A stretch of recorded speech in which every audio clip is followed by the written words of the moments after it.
Boa noite a todos e a todas. Hoje vamos conversar sobre o livro Crisantempo, de Haroldo de Campos, publicado em 1998, última coletânea do poeta publicada em vida.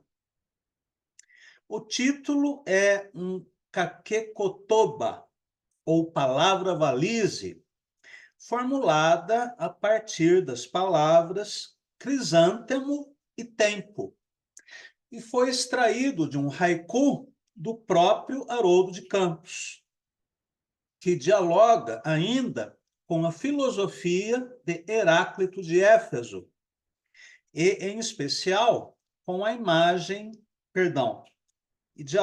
em especial, com a ideia de impermanência, ou devir temporal, que tem como imagem símbolo o rio, em cujas águas nenhum homem pode se banhar duas vezes. O haiku de Haroldo, estampado na capa do livro, diz: no espaço curvo nasce um crisantempo, tudo rio corrente. Tanto o crisantempo quanto rio corrente são neologismos semelhantes ao kakekotoba, usado na poesia japonesa. O diálogo entre a filosofia grega e a poética oriental é uma das linhas de força desse volume, que é dividido em 21 cadernos temáticos, em que se destaca a inclusão de Finismondo, A Última Viagem, publicado anteriormente na forma de plaquete. Entre Vênus e Minerva, diálogo poético com a mitologia grega e com a metamorfose de Ovídio. E o Gen, caderno japonês, em que o autor apresenta poemas de temática oriental, construídos com extrema síntese e concisão formal, e harpa dravídica, que se divide em duas partes. A primeira, com poemas do próprio Haroldo de Campos, inspirados em sua viagem a Israel. E a segunda, uma pequena antologia de poetas israelenses contemporâneos, traduzidos pelo poeta, entre eles Amir Gilboa, Haim Guri e Yehudá Amihai. Após ter traduzido textos do hebraico bíblico, como o Kohelet, ou Eclesiastes, e o Bereshit, ou livro da Gênesis, da Torá judaica, Haroldo de Campos sentiu-se instigado a traduzir autores que escreveram no hebraico atual, língua reinventada no final do século XIX, que tomou de empréstimo palavras do alemão antigo, ou Yiddish, do russo e do árabe. Isso porque o hebraico tinha caído no esquecimento.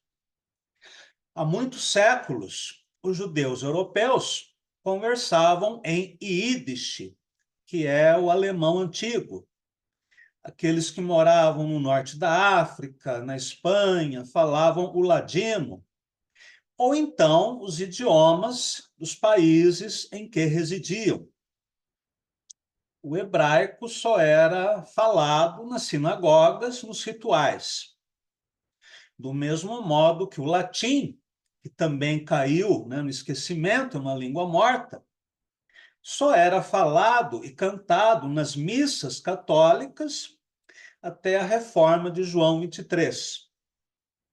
Um católico culto, de 100 anos atrás, poderia rezar e cantar em latim, entendendo aquelas palavras da oração ou do canto, mas nem por isso esse católico culto era um falante do latim ou alguém que pudesse ler, né, qualquer obra em latim, a menos aqueles que estudaram, né, o latim clássico em universidade.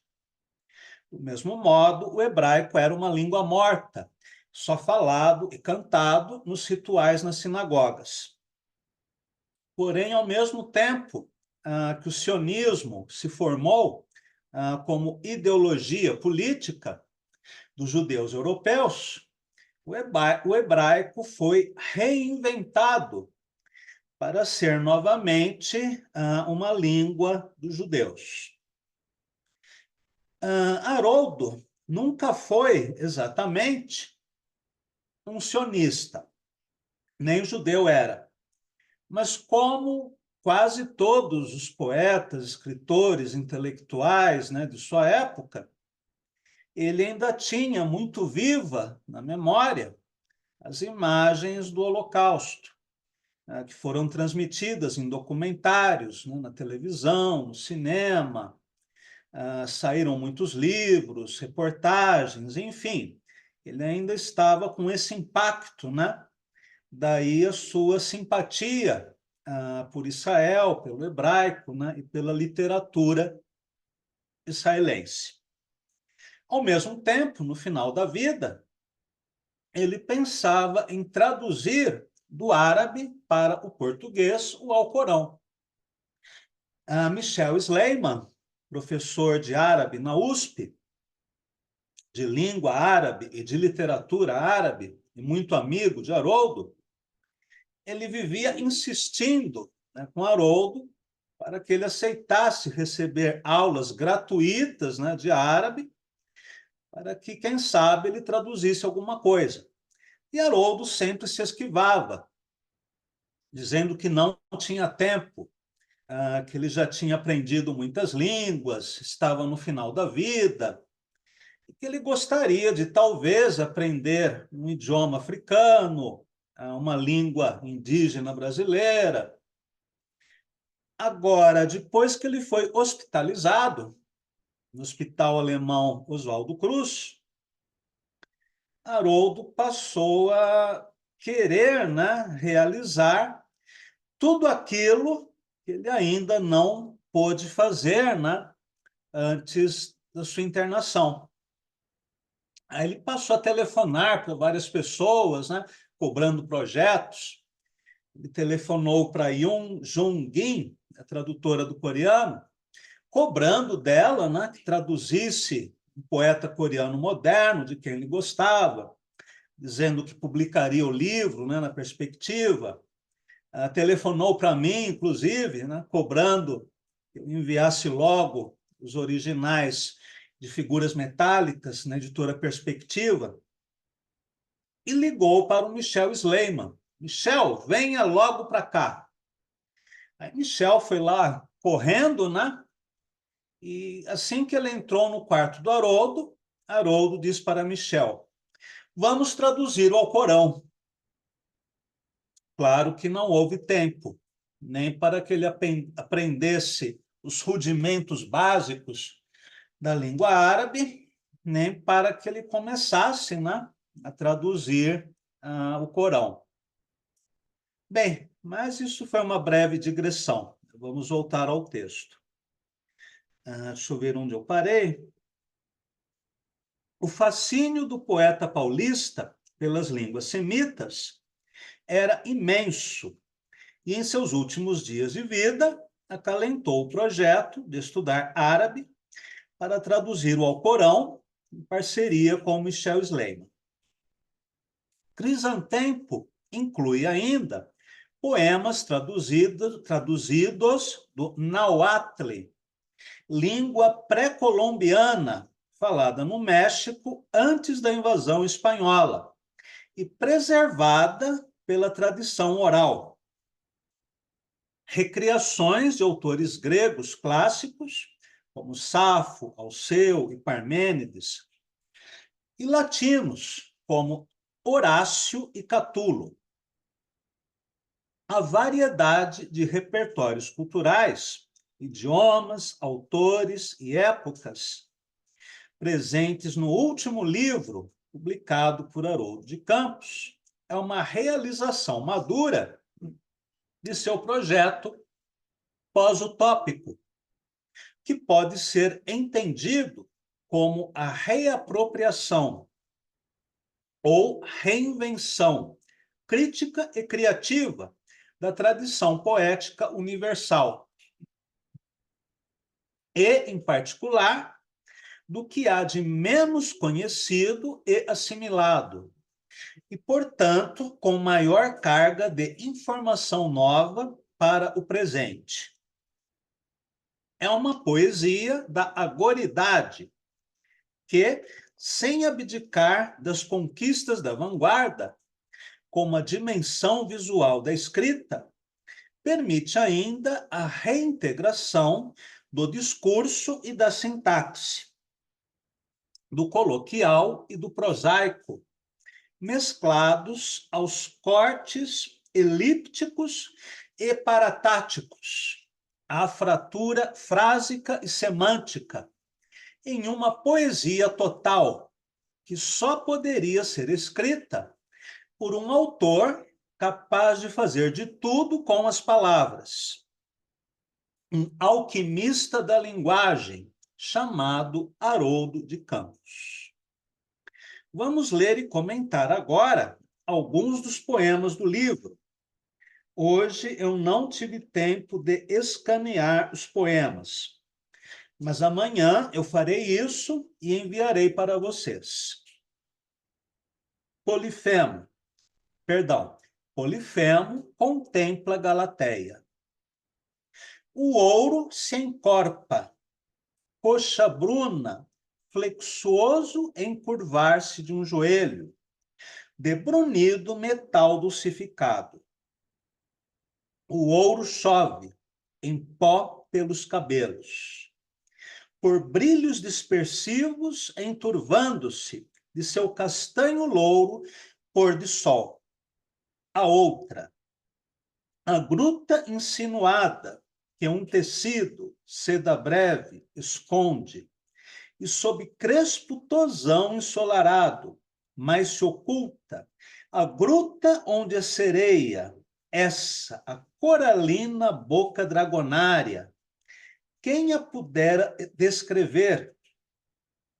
Cerrada em sua legenda áurea, intacta guarda-se, e defere o decifrá-la ao lanceolado desejo, que no inócuo papel a pena, agora, apenas extrema e silencia.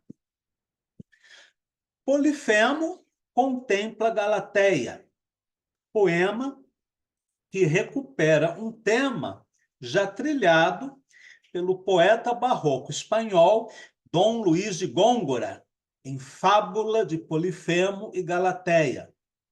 É um poema fortemente fanopaico, desde a espacialização das linhas na página até a sensualidade das imagens metonímicas, da ninfa que cativou o gigante e outros flashes que colaboram na criação de uma atmosfera sensorial que percorre todo o poema, que une a luxúria física à luxúria semântica. O próprio corpo verbal é colocado em primeiro plano, em linhas como o ouro se encorpa, brunido metal dulcificado, castanho louro pôr do sol, crespo tosão ensolarado, coralina boca dragonária, e outras linhas carregadas de vocábulos inusitados ou neológicos. O discurso mantém certa regularidade, recortada pelo uso de travessões e elipses, embora não haja aqui uma sequencialidade do tipo início, meio, fim. O poema não conta uma história, é antes um quadro barroco ou neobarroco que retrata a contemplação estática da beleza da ninfa pelo ciclope, que fracassa em possuí-la. O barroquismo da linguagem está presente em muitas outras composições do livro, como Toura, que vamos ler agora, se o meu gato deixar. Toura é o feminino de ouro, a pele moura, o tesouro, guardado, a crina que loura, a prátia fala, o silêncio, de nó cortado, a tesoura, a seda, o lençol de ouro, a pele toura, terça o douro, rio cuja foz toda se oura, a voz que aura como ouro, é o masculino de toura.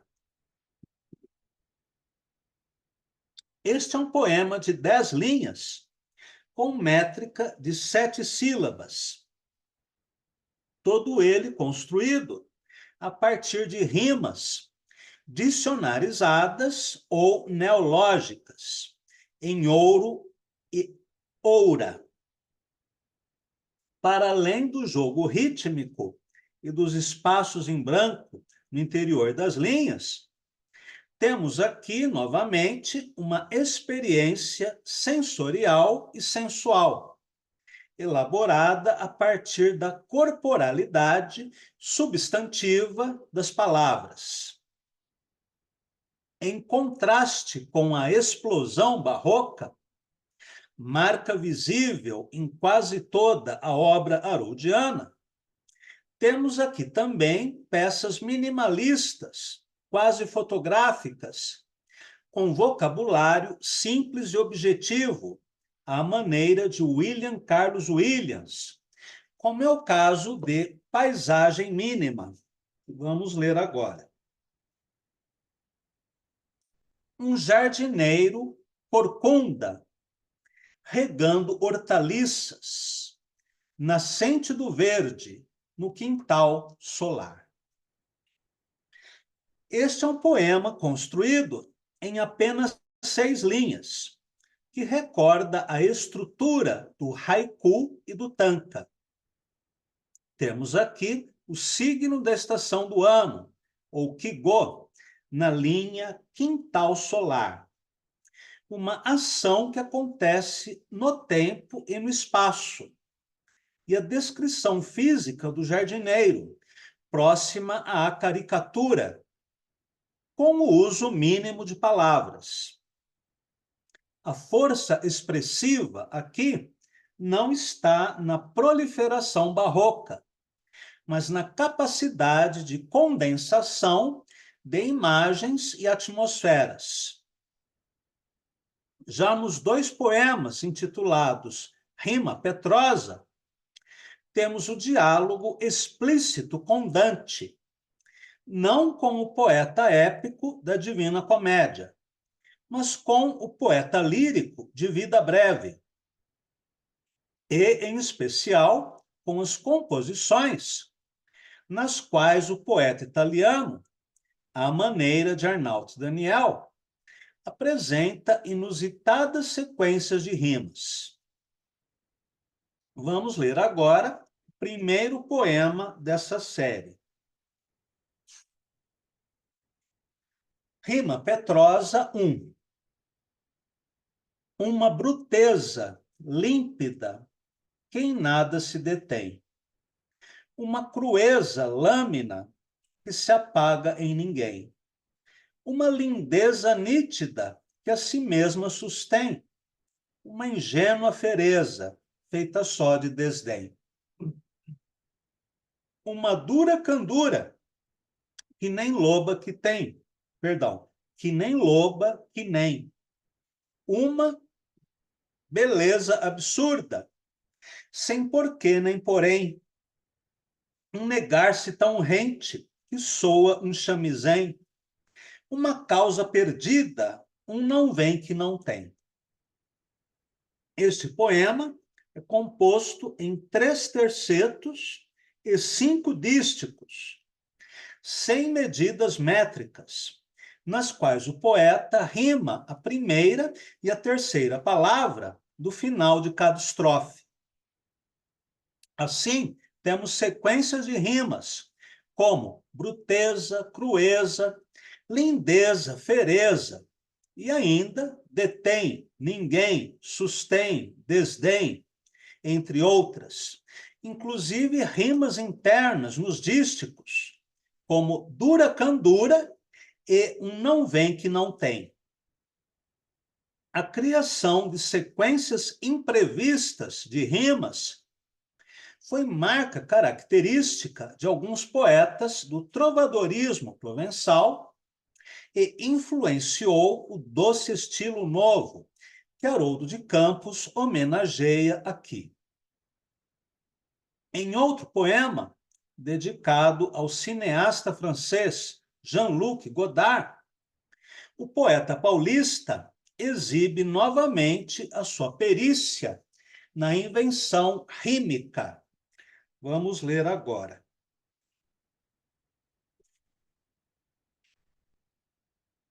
Um lance de Godardos. A vida é tão perversa e feminina.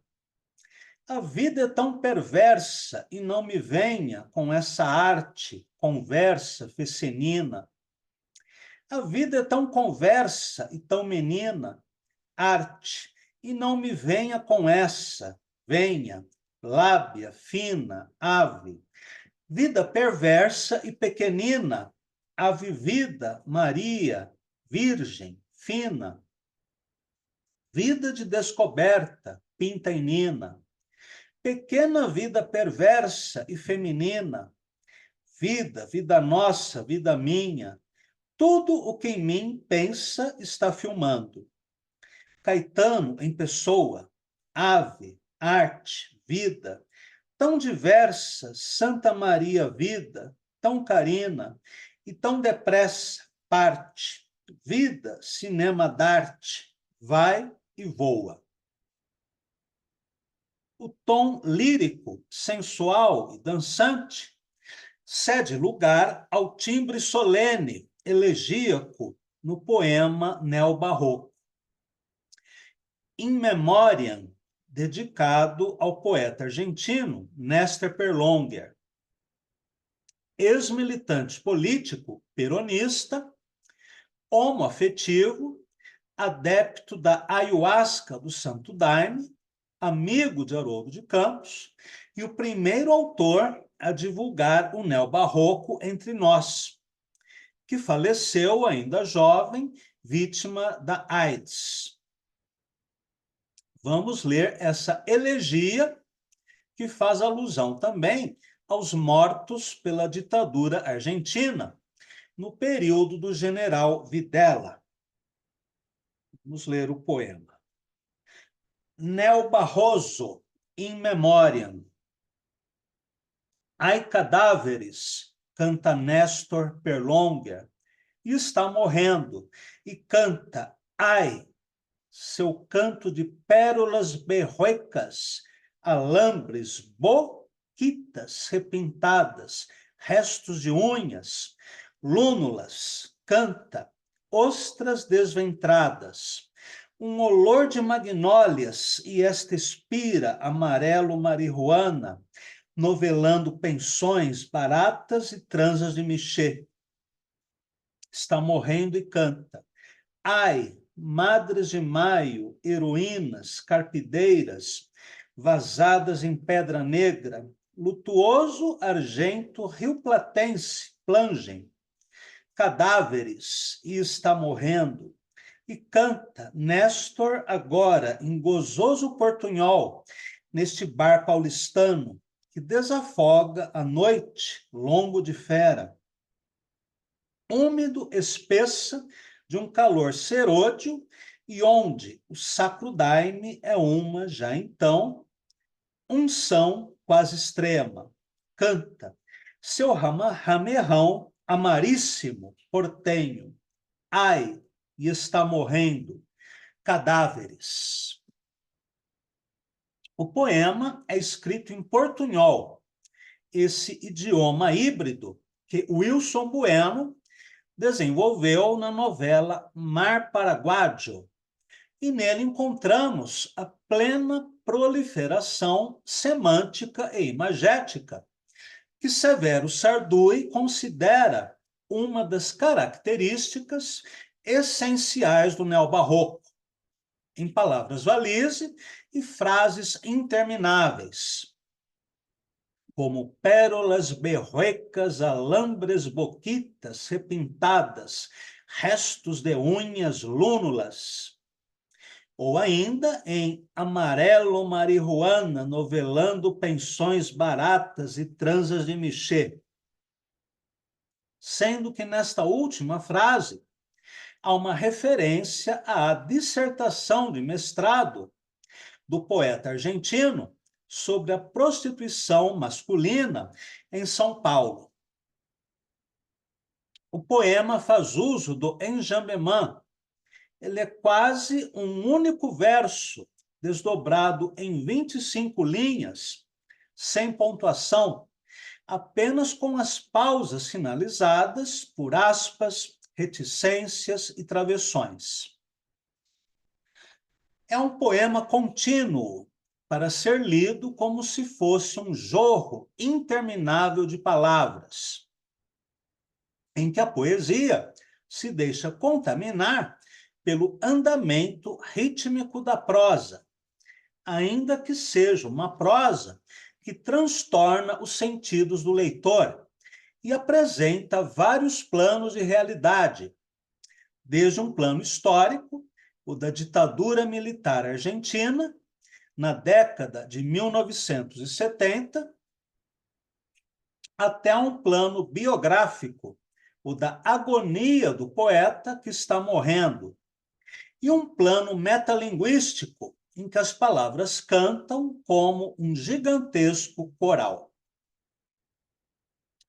Para finalizarmos a aula de hoje, vamos ler a tradução que Haroldo de Campos fez do poema À Espera dos Bárbaros, e incluído em Crisantempo, um poema escrito há décadas pelo poeta grego, mas que mantém a sua plena atualidade no Brasil de nossos tempos. Deixa eu localizar, né, o poema de Cavafis. Tinho só. Para quem tem o livro, está na página 179. Constantinos Cavafis, À Espera dos Bárbaros. Que esperamos reunidos na Ágora? Ágora é assembleia. É que hoje os bárbaros chegam. Por que há tanta abulia no Senado? Por que assentam os senadores? Por que não ditam as normas? Porque os bárbaros chegam hoje. Que normas vão editar os senadores? Quando chegarem, os bárbaros ditarão as normas. Por que o autocrator levantou-se cedo e está sentado frente à porta nobre da cidade, posto em seu trono, portanto, insígnias e coroa? Aqui provavelmente é portando, deve ter sido um erro de revisão. Porque os bárbaros chegam hoje, e o autocrator espera receber o seu chefe. Mais do que isto, predispôs para ele o dom de um pergaminho. Ali fez inscrever profusos títulos e sonoros nomes. Por que nossos 2 cônsules e os pretores saíram esta manhã com togas rubras, com finos bordados de agulha? Por que essas braçadeiras que portam pesadas de ametistas e os anéis dactílicos lampejando reflexos de esmeralda. Por que ostentam hoje os cetros poderosos? Esplêndido lavor de cinzel, amálgama de ouro e prata. Porque os bárbaros chegam hoje, e toda essa parafernália deslumbra os bárbaros. Por que nossos bravos tribunos não acodem, como sempre, a blasonar seu verbo, a perorar seus temas? Porque os bárbaros chegam hoje e eles desprezam a oratória e a logorreia. Por que, de repente, essa angústia, esse atropelo? Todos os rostos de súbitos sérios. Por que rápidas se esvaziam ruas e praças, e os antes reunidos retornam atônitos às casas? Porque a noite chegou e os bárbaros não vieram, e pessoas recém-vindas da zona fronteiriça murmuram que não há mais bárbaros. E nós como vamos passar sem os bárbaros? Essa gente não rimava conosco, mas já era uma solução. E aqui no fim, Haroldo inclui, né, uma referência drummondiana no texto de sua tradução de Cavafis. Aqui é um jogo, né, entre duas realidades, uma histórica e outra imaginária. A realidade histórica é a invasão do Império Romano pelos bárbaros, o que ocasiona a queda do Império Romano e o desenvolvimento do feudalismo e da Idade Média na Europa. A passagem, né, da Antiguidade para a Idade Média. Isso no plano histórico. Agora, no plano simbólico, Haroldo coloca aqui um paradoxo interessante, porque a noite chegou e os bárbaros não vieram. E pessoas recém-vindas da zona fronteiriça murmuram que não há mais bárbaros. E nós, como vamos passar sem os bárbaros? Essa gente não rimava conosco, mas já era uma solução. Aqui é um plano do imaginário, né, da pura fantasia, em que esses bárbaros são imaginados como necessários para a destruição de uma ordem já anacrônica, né, já insatisfatória, já insustentável. E, no entanto, os bárbaros não vêm. É um paradoxo bastante curioso, né, formulado pelo Haroldo. Há muitos outros diálogos intertextuais, sincrônicos, nesse livro, que nós estudaremos, né, na próxima semana. Hoje foi mais uma introdução. Então, eu agradeço a todos e a todas e até a nossa próxima conversa.